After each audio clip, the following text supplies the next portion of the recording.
Hello, cruel world. So hearing voices or auditory hallucinations are more common than you probably think. Around 2.5% of the population hear voices at any given time, which raises a lot of questions.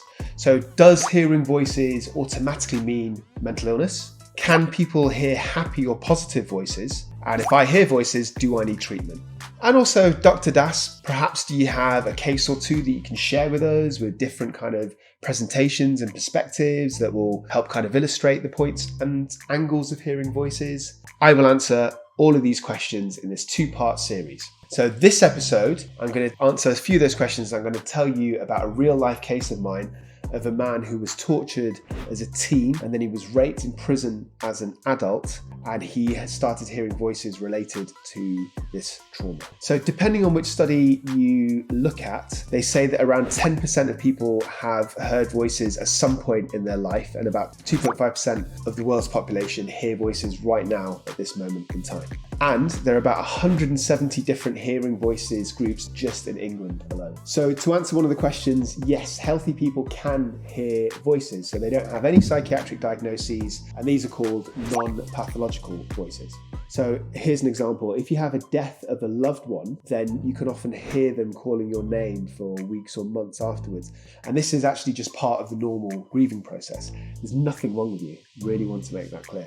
Usually this experience of hearing voices is kind of fleeting, and it's easy to distinguish the fact that it's not reality, which is very different from psychosis, which I'll talk about later. In fact, hearing voices of the deceased or in general can be thought of as a spiritual experience in some cultures. So for example, in some African cultures, hearing voices is seen as a spiritual experience. Also, certain hallucinogenic drugs, so magic mushrooms, LSD, so you take them intentionally with the purpose of losing your mind, and that might involve hearing or seeing things that don't exist. This reminds me of a story of a friend of mine who once took acid, and he saw the face of and the voice of God in a toilet cubicle whilst he was tripping. And apparently God told him to sort his life out. And this good friend of mine is now actually quite a successful heart surgeon. So obviously he did listen to God. What can I say? God works in mysterious ways. So other kind of ways that you can hear voices in non-pathological sense include a lack of sleep. And also if you're going to sleep, which are called hypnagogic hallucinations, or if you're waking up from sleep, you can have what are called hypnopompic hallucinations. And hypnopompic happens to be one of my favorite ever words in psychiatry. I also like hippocampus.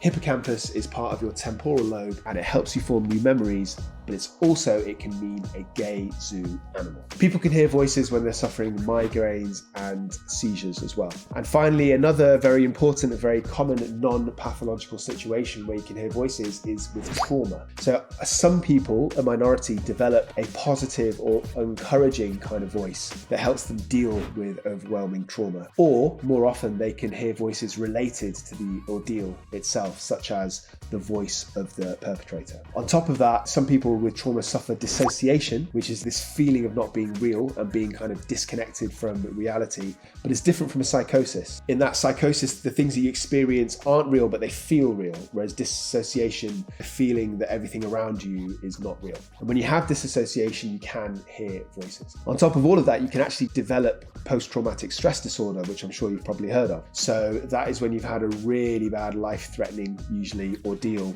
and you can relive that experience in the form of flashbacks, and sometimes within those flashbacks you can hear the voices of the perpetrator or what was going on around you at that time. Although I would say that hearing voices in post-traumatic stress disorder isn't that common compared to something like psychosis, where hearing voices actually is very common. So flashbacks or hearing voices and having trauma isn't enough for a diagnosis of post-traumatic stress disorder.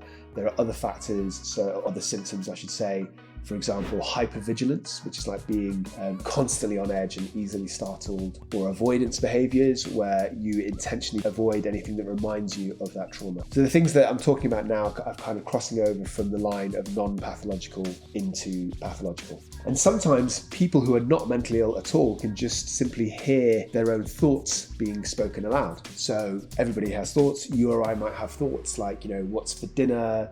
How many people has the coronavirus killed in total? pathological? Why aren't more people subscribing to this guy's YouTube channel? Clearly it's quality. But some people have these thoughts or experience these thoughts as being spoken out loud. And again, they can recognize this because it's their own voice and it is very distinct from reality. So once again, this is not pathological. So obviously, hearing voices can be caused by mental illness. So commonly things like depression and mania, or also schizophrenia. So I will talk about that more in the next episode. And also in the next episode, I'm going to tell you about a real life case that I've assessed of a woman in her late 30s who was in remand in prison on charges of robbery and possession of an offensive weapon, directly because she was hearing the voice of Drake.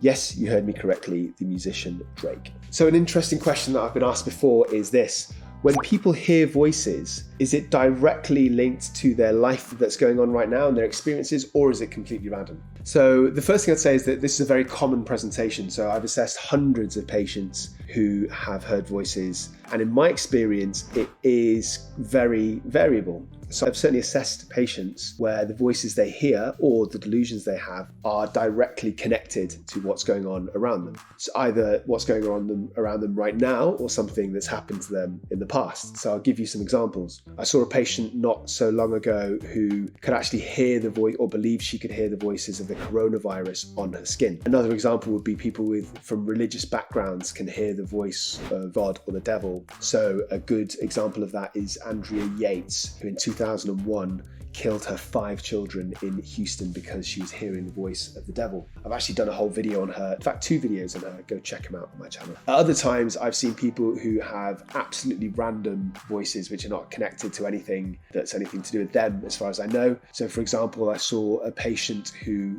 heard the voice of other people thinking out loud that he was a paedophile. So I suppose it's a bit like dreams really. You can't control what you dream about. Sometimes it's random, sometimes it's about what's going on in your life.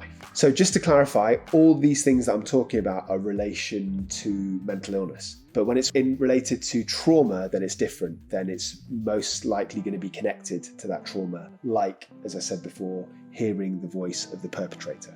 So another question is, do you need treatment if you're hearing voices? And the answer to that is not necessarily, because as I said earlier, not all voices are pathological. And so if it's not pathological, and in fact, even if it is pathological, it depends on whether it's causing you personal distress. So if it's affecting your life, your family life, your ability to work, then probably you do need treatment. In fact, I'd go as far as to say that people with any kind of psychiatric symptoms, diagnoses only really need treatment if it's impacting them enough. So what's the treatment? Well, there's psychological therapy. So that is sitting down with a psychologist, not a psychiatrist, and that might be using cognitive skills, so helping you learn to differentiate what's reality versus what's symptoms of mental illness. Also might help you kind of rationalize the voices and teach you to not become too preoccupied with them. However, if they're linked to other symptoms such as depression or problems with cognition, such as problems thinking, then the chances are it might be something more serious that needs a higher level of treatment, including medication. And if it's in relation to serious mental illness like schizophrenia, then it very likely will need medication. So I would say that even though it's more likely, it's not definite. So there are some people with low-level psychotic symptoms like hearing voices with a degree of insight where they can function. So even though they've got a low-grade psychosis, they're still living in the community, they're not in hospital, they're not taking medication. But I would argue that they need to be monitored very carefully because there's a risk that that can change and the risks can change. So somebody could start hearing voices like command hallucinations telling them to hurt themselves or others.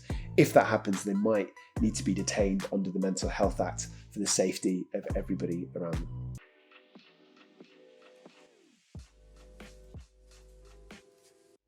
In terms of what medication you use, it kind of depends on what the diagnosis is. So if it's a psychotic disorder, then you use antipsychotics. If it's something like mania or bipolar, you take like mood stabilizers. If it's depression, you take antidepressants. And as mentioned earlier, there's the psychology sessions. In fact, there are lots of hearing voices groups in this country, including the Hearing Voice Network, which is based in London, which I hear is one of the best in the world. Okay, so next question. Can people hear voices function without medication? Well, I've already kind of answered that. Yes, they can, as long as they're not pathological. and they should be treated if they are pathological, although there's a small section of people that can survive even without treatment. So the next question is, Dr. Das, pray tell, do you have a real life case of yours that you can tell us about to help illustrate patients that hear voices? And I respond by saying, firstly, call me Sohom, right? Because we're friends. I mean, I'm presuming you've subscribed to my channel. I spend all this time making mediocre to good content for you for free. And all I'm asking you to do in return is click a button to make sure that you don't miss out on even more mediocre to good content for you for free. And then I would say, after the break, I will tell you about the case of Mr. L. So that's an immigration case where an illegal immigrant from Albania was being assessed by me in view of potentially deporting him, and he had post-traumatic stress disorder and he was hearing voices.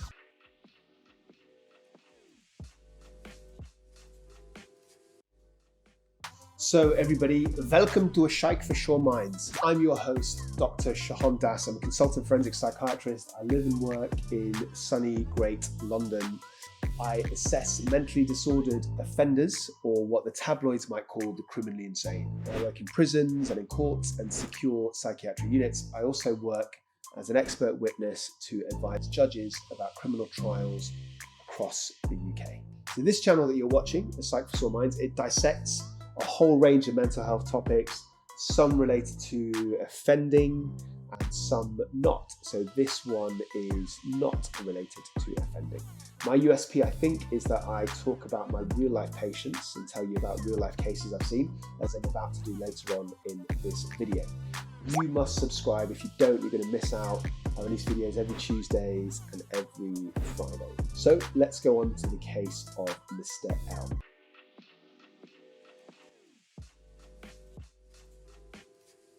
So Mr. L was an immigration case. So the Home Office were thinking of deporting him back to Albania. So it wasn't for the criminal court, which is where most of my cases come from. As always, I've changed the demographics and some details of the case to make Mr. L seem less identifiable, but the essence of the case is 100% real. So Mr. L was a man in his 50s who's from Albania. His father was a gambler, his father was a heavy drinker, and his father owed these debts in Albania to all these gangsters. And unfortunately, he suddenly died, so Mr. L accrued all these debts and he couldn't pay. So he was beaten up, he was captured, he was tortured, he was kept in a room for about 3 days, and he was hardly given any food or water. So what happened is he promised to pay the money, and then he was released, and then he promptly escaped and illegally entered the UK.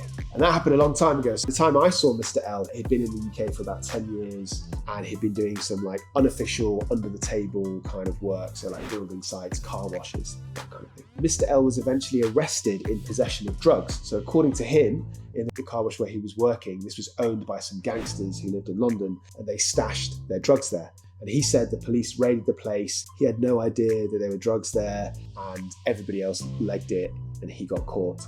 And Mr. L said that he had to take the blame, otherwise the gangsters would have probably found him and they would have killed him. So I don't know whether any of that's true because I don't have any objective evidence, but to me it appears that he did seem to be telling the truth.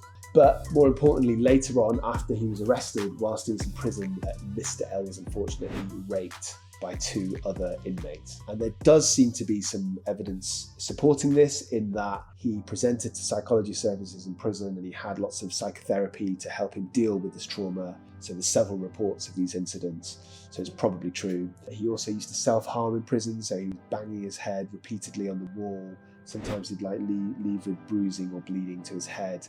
So, it does seem that all of this was probably real. So when I assessed him, I thought Mr. L developed post-traumatic stress disorder, even though he's having these experiences 5 years after they happened. And even though he was having treatment, so he was having like trauma-focused psychotherapy, he was taking antidepressants, but he would still hear the voices of his tormentors whilst he was having these flashbacks.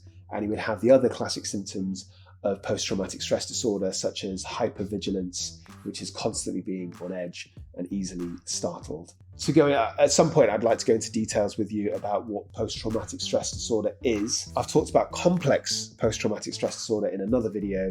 So with Mr. L, what would happen is that specific triggers would cause these flashbacks, and they would make him hear the voices. So he'd try and avoid these triggers. So that included being locked up in an enclosed space or seeing any men who looked like either of the two perpetrators. He even said that one of them had a gold tooth, which obviously made it a little bit awkward when I was assessing him. So my conclusion for the court report was that Mr. L suffered from post-traumatic stress disorder, and the immigration panel, they had to make the decision about whether to deport him to Albania. I was unable to give my own personal opinion because it's outside of my duty as an expert witness, but I kind of probably swayed them by saying this. I said that if Mr. L was deported, that would significantly increase his chances of deliberate self-harm and suicide. His post-traumatic stress disorder is very likely to deteriorate, particularly if he goes to like a situation in Albania where he's got no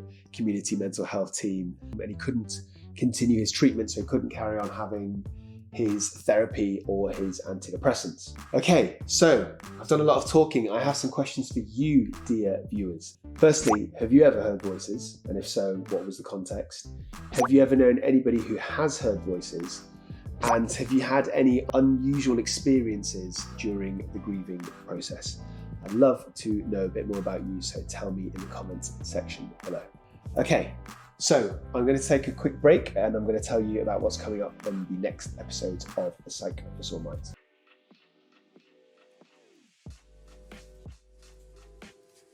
So before I tell you about the next episode, I'm excited to share some news with you guys, which is that I'm going to be a speaker at CrimeCon UK. So it's previously scheduled for June, but it's delayed because of coronavirus till September. It's this massive convention. It's coming to the UK, really big in the States. You will hear about serial killers, unsolved crimes from criminologists, law enforcement agents, your favourite podcasters, and some decent YouTubers as well. I'll be doing a talk there about 2 real-life cases of people that I've assessed who killed their own family members. One of them was mentally ill, one of them wasn't. If you want to know more about that talk, I think there's another video on my channel going into a bit more detail. So if you're a true crime enthusiast, you cannot miss out on CrimeCon. Click the link below to get hold of your tickets and use the code PSYCH if you want a 10% discount. Okay, so on my channel, look out for part 2 in this 2-part series of Hearing Voices. I'll be talking about people with mental illnesses, so including schizophrenia. I'll be talking about the connection between hearing voices and violence, and also I'll give you a case example about a woman who I assessed who was charged with robbery and possession of an offensive weapon because she was hearing the voice of Drake. And also within my channel there are other kinds of videos like answering questions from the internet from viewers. So please subscribe to this channel. Not only does it help me out immeasurably, but it makes your belief in fairies suddenly become real. So comment more. I would love to chat to you guys. Please follow us on Facebook, like our Instagram page, submit an episode idea to our email, which is psychforsoreminds@gmail.com, and use the hashtag PsychSore if you want to reference us on social media. So please tell your favorite people about Psych for Sore Minds. They deserve it. You should spread the love. Until next time, stay euthymic, and please never forget, I love you. Now go away.